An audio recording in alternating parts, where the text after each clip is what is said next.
So that's pretty cool, right? Now, we don't know a lot about our mummies, but we can learn some really cool things by looking at their features. Did you guys look at their fingernails? No. Yeah. Anyone notice their fingernails? Anyone notice that the one on the right here had really dark fingernails? And some of you think they look dirty. It almost looks like there's dirt underneath their fingernails, right? You know what? That wasn't dirt. She had fingernail polish. Yeah, so her fingernails were polished. Is that what you thought? Yeah, well, I read that in the book and how their hands would be red. Yeah, because they used henna, which is a kind of dye that we still use today. So her fingernails were dyed with that. Both of their fingernails are short. That means that they both had manicures.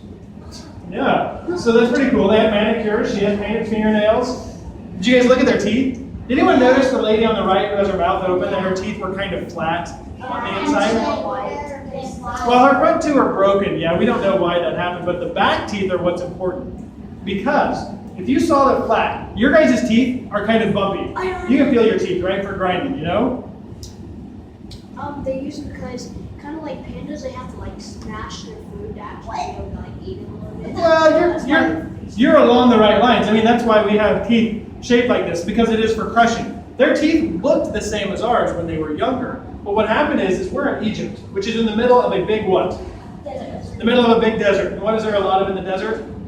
A lot of sand. And if you're making bread, which most people ate only bread in their diet, if you were making bread in the desert and there was a little bit of wind, guess what? You're eating a lot of sandwiches. Okay, sorry. Oh, I'm here all day, that's right. All right, so actually, sand gets in your bread. And after a lifetime of chewing sandy bread, your teeth get ground down to nothing. All right, so we can see some grinding on their teeth, which means they had some sand in their bread, but for their age, their teeth are in really good shape, which tells us they were eating cleaner bread and eating more fruit and more meat. Now, the last thing is their hair. Pretty cool, wasn't it? Did you notice the braided hair? Yeah. The lady on the right, her hair was dyed. Yeah, her hair was dyed. And the most important thing, though, is that they both have hair. Now, again, we're in Egypt. Do you guys think it gets pretty hot in Egypt? Yeah. Probably pretty hot. What you don't know is that most people in Egypt can only take a bath about once every 2 or 3 months. Oh. Ooh, yeah. So if you have hair and you're working outside and you only take a bath once every 2 or 3 months, guess what happens? Get hard, maybe, greasy. You think it would stink a little bit? Probably would stink a little bit. But worst of all, lice. There was a really big lice problem in Egypt at this time, but there's a really easy way to fix that. Most people, men and women, would shave their heads and pluck all the hair off their body.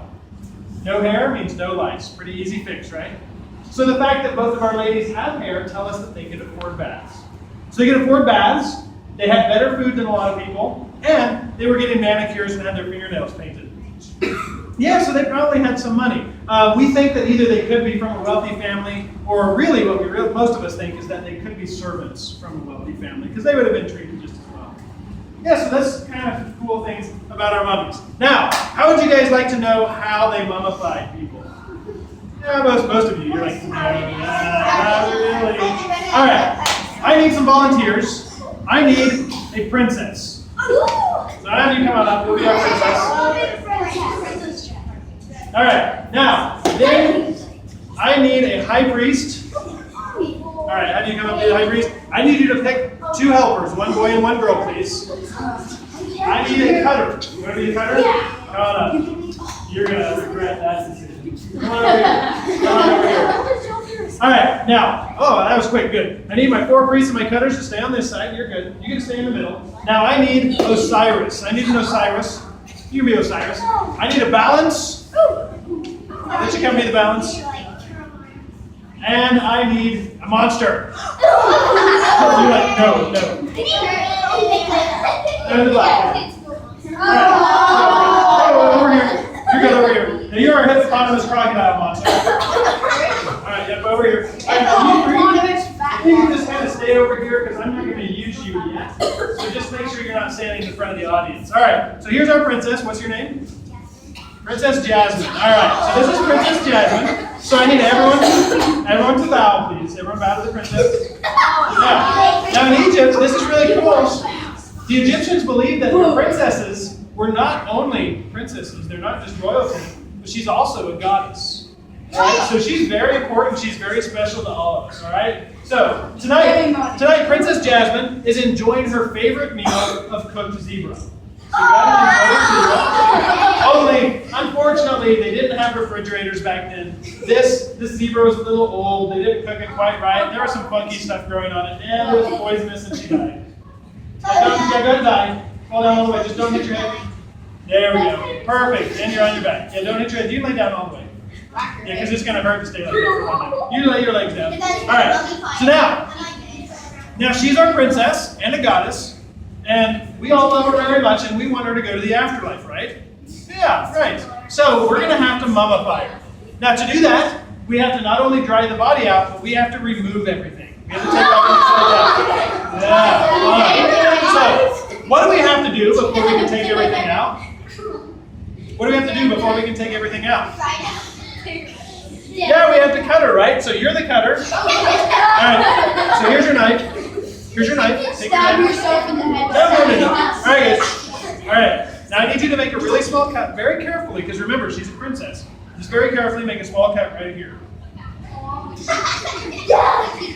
Good. All right, there you go. Now, what did he just do? No, he didn't murder her. She was dead already. What did he just do? Yes, he cut the princess. Does that sound like a good thing to do? No. So the priests throw rocks at him. Now he runs out of the temple. He walks out of the temple. Thank you. Perfect running out of the temple. Now the townspeople. Okay, pause. The townspeople are waiting outside, and they know that he just cut the princess. So guess what? They all throw rocks at him too. Okay, that's not good. Sometimes the cutter actually dies from all the rocks that thrown on him. So can you die for us? Just don't hit your head, please. Don't hit your head. Got it. All right, good. All right. There we go. Very stylish. All right, so now we're going to continue. You three can kind of scoot over to this side. Shotgun. There we go. Boom. All right. Now, the high priest. Are you the high priest? Or He's not dead. You were the high priest. All right, I'll let you Cutter's start. not So why dead. don't you reach on in that little cut and grab her intestines for me? The cutter's not dead. They're like a rope. So you gotta pull them all out. There you go. Pull them all out. There we go. Now if you can put them in this jar for me, please. All right, now we're going to keep this jar because this is going to keep the intestines. So that way, when she's in the afterlife, she can come get this jar and get her intestines back because she's going to want to use those in the afterlife. So we're going to sit right here. Now I'm going to have you reach in and grab her kidneys for me. Oh, there's only two. There you go. Okay, put those both in here. I'm going to set that here. I'm going to have you reach in and grab her liver. It's a little slimy, but there's only one of those. Alright, now have you reach in and grab her stomach. It's only one. Oh, look! Hey, there's that zebra meat. Alright. Grab her lungs for me. Okay, you got it. Alright, now we're going to do the very, very special part. So we're going to have our high priest. I need you to very carefully reach in and grab her heart. Pull it out. Very carefully. Very carefully. Okay. No. We're not going to put this one in the jar. This one's special. Okay, yeah, keep it in your hand. Now, if you guys are scared, where do you feel it? If you guys are in love, where do you feel it? Yeah, everyone. Ew. All right. If you guys are sad, where do you feel it? In your heart. That's why the Egyptians believed the soul was in the heart. So, you are holding her soul in your hand, and this is important because this is how we're going to judge to see if she was a good person or not. So what I need you to do, probably not on top of her, maybe over here to the side, is just kind of squeeze the blood out. There we go, right there. Now, stick it back in her heart for me. Stick it back in. Yeah, there we go. Stick it right back in. All right, good. So now for the really fun part. Which of you has the stronger stomach? You? Probably. All right. Here's your crochet needle. We're going to take her brain out. So here's a crochet needle.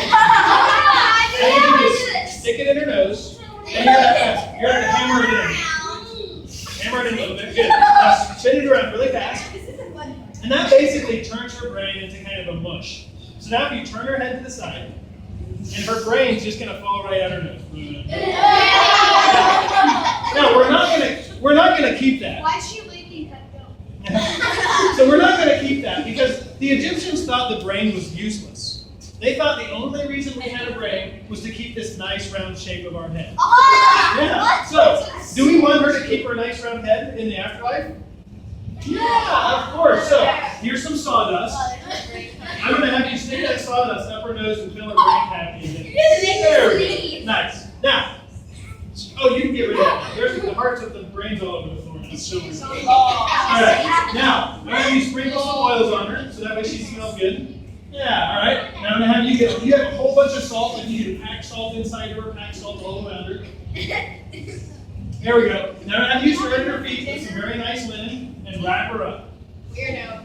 Yeah. And then we'll let her wait here for we're going to let her wait here for about 7 months. We'd probably change the bandage a couple times. And then, so we're going to wait here for 7 months. We'll be right back, all right? Bye-bye. Okay, I'm just kidding. All right. You priests, you guys did a great job. If you want to have a seat, now we're going to move on to the next part of our story. Now, you're the balance or the mom? You're the balance. Okay. All right, so now we're going to decide if Princess Jasmine gets to enjoy the eternal afterlife or if she is going to get eaten by the crocodile that Plato's monster. And he looks pretty hungry. So,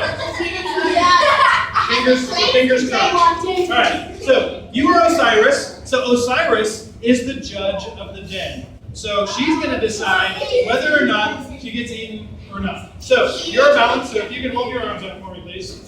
Okay, you're a balance. Now I need you to reach in and grab her heart and then set it on the balance over here. There you go. All right. So now, here's the feather of truth. The feather of truth. So I want you to stick the feather over on this side. All right. Now, the Egyptians believed that sin was heavy. So if she was sinful, she would have a heavy heart. That means that the heart would be heavier than the feather. And then she gets eaten by the crocodile. Now, if she was a good, nice princess, then she would have a light heart. And that means that she would enjoy the eternal afterlife. So you're the balance. Which is it? She was a good princess, and she enjoys the eternal afterlife. And I'm so sorry, the hippopotamus crocodile monster goes hungry today. All right, you guys did a great job.